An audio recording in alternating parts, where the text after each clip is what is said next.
Oofda, boys. The Vegas gods are out to get us again. They got the 10-2 Minnesota Vikings losing this weekend to the Detroit Lions. Let's go. The Vikings money line's at plus 114 and the Lions are at minus 134, which is really starting to make me think that some Packers fans are working in Vegas because there's just no way. No, it doesn't make sense in any of our minds why a 10-2 team is the underdog against a 5-7 team. I don't get it. Yeah. No, do you think it's because we're on the road, Josh? I don't know. I don't know, because, they had us losing to the Bills, too, so... And the Cowboys. They had us losing to the Cowboys, too, when we had a better record. But the Cowboys beat us, so... I know. Knew what they were talking about in that case. But in this case, though, I don't know, man. It's weird. It's obviously just a computer program. They put a bunch of numbers in, and it comes up with some odds, so I don't know what the Lions are doing different, but... whatever that number is, they're beating us in it right now. So anytime you got to go on the road and face a team, even if it is the Lions in Detroit at their home stadium, it's never going to be an easy matchup. You get that home field advantage, so maybe that's a part of the odds and what they're thinking. But also, the Lions' run game has been very solid all season, and at times the Vikings have struggled with the run game a little bit. What do you guys think? Is that maybe a reason why we might be the underdogs in this crazy matchup? I don't know. I don't know if it has anything to do with the run game. They do have two really good running backs. They have Jamal Williams and DeAndre Swift. Jamal Williams is pretty clearly their top back, and DeAndre Swift is their kind of change of pace back. But I'm more worried about the passing game with the Vikings defense. We've been seeing a lot of passing yards being given up. As of late, they've been playing pretty well. The Lions have. So they beat the Giants. They came very close to beating the Bills. And they just destroyed the Jaguars this past week. Yep. So they are playing well against good teams. I think the key would be just playing better defense in the passing game. They don't have a lot of passing weapons, but they do have Amon-Ra St. Brown, who has just been having monster games recently. He had 122 yards, or no, more than that, 100 and I don't even know. He had a lot of yards against the Jaguars and 2 touchdowns. He had 100 and something yards against the Bills and a touchdown. Or maybe that was against the Bills. Yeah. So he's someone we have to watch out for sure. But I think as far as the passing games or the running game goes, I think we'll be pretty solid. Yeah, and I feel like we're seeing a Lions team that is hot right now. That like Josh said, a couple of really good wins recently, and we're seeing a Vikings team with some very unconvincing wins and a bad loss to the Cowboys. I think that plays more into it than anything of the teams themselves. Yep. But yeah, their run game has been great all year, as Swift's been dealing with injury and kind of slowly getting back into things. Jamal Williams hasn't missed a beat. 769 rushing yards for him and 14 touchdowns. They trust him and they will use him. So I feel like if the Vikings can slow that part of their game down, they'll be in a really good position to win. Yeah, if we can slow their run game, that's going to make a big difference for sure. And also, they got the rookie just made his debut that we traded. Well, we traded a pick, and that's who they took. They got Jameson Williams. What do you guys think of him? Is he looking sharp? Yeah.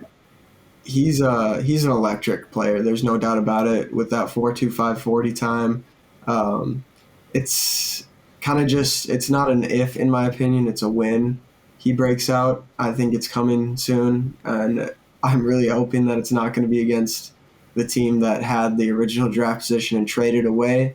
That'd be quite a stinger. He's so he did play last week, right? And he only was out there for one snap, right? He's coming. Yep. He was coming back from an injury. Yeah, he tore his ACL at school the year before and has been injured all year and made his debut. Only saw one target, but I think that was just the Lions trying to slowly acclimate him, not trying to force him into action. So now it's just going to be where is he in his recovery, and is that someone we got to worry about, kind of thing. Yeah. Well, I mean, I don't think What they would would have had him play last week if he wasn't completely healed. So yeah, I think right?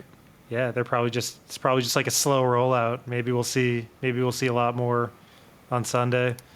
I mean, let's say they do give him a big workload. What kind of, you talked about a breakout. What would we have to see to consider his game a breakout? I feel like if finds the end zone, gets over 100 or so yards. All right. Yeah, I was gonna say like other than like St. Brown, I don't think he doesn't. There's not like tons of competition for receivers for targets. So in Detroit, No, especially after losing Hawkinson too. There's targets up for grabs, and he very well could be the guy to take them. Yeah. Let's kind of talk about Hawkinson. Let's hope not. Yeah, hopefully not. But I mean, adding Hawkinson and trading within the division, that's huge. He's been amazing this season for us so far. He's had so many touches. It's amazing. Do you guys think when he returns to Detroit, is he going to get a bunch of cheers or is he going to get some boos? I don't think they're gonna boo him. Maybe. Who knows? He was a little underwhelming for them Yeah. being a first round pick, so I could see a couple of salty fans, but I still think it's the Midwest nice. He'll probably get a round of applause. Yeah. Yeah, I mean, we saw Jalen Reagor going to Philly, and he sure got the boos. And this is obviously not Philly, but it's still Detroit. They still are some aggressive fans. So I think we'll I see. think we're gonna see if we have some red zone opportunities, or when we have red zone opportunities. I think we'll see some purposeful targeting of Hawkinson. You guys think, we're on the road again? You think we're going to see a little Kirko chains come out again on the flight home? Maybe he's got some grills on this time? I sure hope so. I feel like for winning or for clinching the division, I feel like that'd be as good a time as any to bust out a brand new grill. I think if we clinch the division, for sure, we're gonna see something crazy, more than just chains. Well, and Maybe he's gets been a good in nice his fur career coat. against Detroit too, right? So Yeah, he has, and career passer rating of 116 with about 2,800 yards, 21 touchdowns, only 2 picks in the 10 games he's played against the Lions.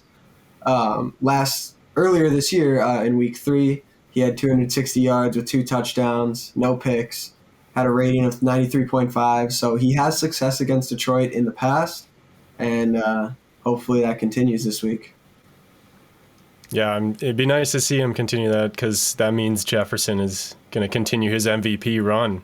His run to pass up Randy Moss even potentially, and he's clearly the best receiver in the league in my mind at this point. But he's up against a bad secondary. So do you think we see Jefferson go maybe a little nuclear this week? Huh? Yeah, he's been absolutely electric all season, making unbelievable catches that look absolutely inhuman. He's been doing the dirty work in the high receptions, high yardages outside of the highlight plays.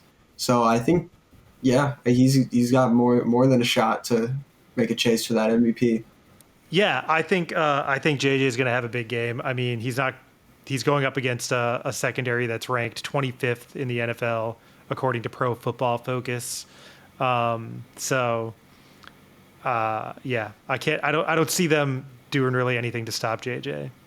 So Yeah. No, I mean, Jeff Okuda has kind of had a slow start to his career. A lot of draft capital spent on him. He's a top 10 pick and dealt with some injuries his rookie year and just still trying to find his place in the league. So I don't think he's going to be the answer for Jefferson. And, the Lions got a former Viking cornerback, Mike Hughes, who is not that good, but it's still be good to see old friends again. So I think Jefferson has a huge week this week. yeah. And unless you guys have anything else to add on the Lions defense, what about the Vikings defense too? They've kind of been a little bit struggling as of late, I think some people would say. But do you think they get on track against the red hot Detroit Lions this week? I think, I think hopefully we can stop the pass. Like we've been talking, they have the hook up there between Goff and St. Brown is something to be worried about. But Like we were noting in like against the Jets and against the Patriots and stuff, like letting those like long deep balls and like the ones over the middle, they're not very good at stopping that. So yeah, the Vikings defense, Alex, what do you think? They've kind of struggled. So do you think they let up over or under 400 yards? I hate to do it, but I'm gonna say under. I think this is the week they get back on track. I think there's been way too much talk in the media. They're hearing it from. I know the players are hearing it. They're sick of it. I think they make a statement here. Everyone's counting them as underdogs. Their defense is so bad. All this kind of stuff. I think this is the week we go out there and go shut it down. Yeah, I think it is the fact that we let up like so many yards every game, yet we're not giving up touchdowns, right? Yep. We're getting interceptions, right? I mean, we had 2 interceptions last week. Bynum and Smith had Harrison, one right at the yep. beginning. Yeah. I don't know. It's just weird. It doesn't seem to make sense that we're winning games and giving up so many yards, and we're just holding people to field goals. And, yeah, I mean, I guess if you wanted to really look at it in a bright spot in any way, the defense is spending a lot of time on the field, which is giving our offense a rest. I mean, maybe I don't know. Yeah, it's crazy. Situational football. I don't know. I don't know how we're giving up so many yards and yeah, it's definitely still winning and playing good D somehow. Do you think, Josh, over or under 400 yards? Alex said under. I mean, I'll say under. All right. All right. I like the optimism here. I like it. It's good to see. What about the game score? You guys have any kind of predictions, both on the score and maybe how are we going to win the game? Is it going to be another fourth quarter one? Is it going to be a tight game? What do you think? I don't think it's going to be that tight. I'm gonna say, I guess I'll say 24-12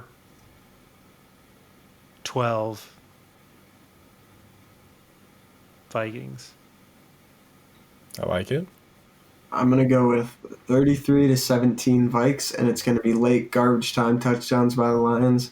Vikings are going to get up early, dominate the game, and that's going to be that, and we're going to be division champs. I like to hear it. I'm feeling the Vikings enthusiasm here. I still think it's going to be a tight game. We've seen enough of that this year. I think we're going to be within a score. I'm going to go 28-21, and they're going to be trying to score at the end, but we're going to shut them down again. I'm changing my. I meant 28-13. 28-13. Okay. I think 28-13 because I do think it's going to be the same. It's going to be they're going to get some field goals, but in the end, yeah. Hopefully, I think we're going to have a lot of turnovers too. That's my hope. I really think that we're going to strip the ball from them because we know how they're going to run, and maybe we can get some fumbles. We get a lot of interceptions already, but we'll see. It's going to be a good game. Hopefully, we can prove Vegas wrong, or the Vikings can prove Vegas wrong, obviously, and hopefully we don't have to sit on the edge of our seats the entire fourth quarter like we have every other game, and we clinch the division. But follow us on Twitter, subscribe to our YouTube, click notifications so you can make sure you get whenever we post another video. We'll do another one after the game, and follow, subscribe. Skol Vikes.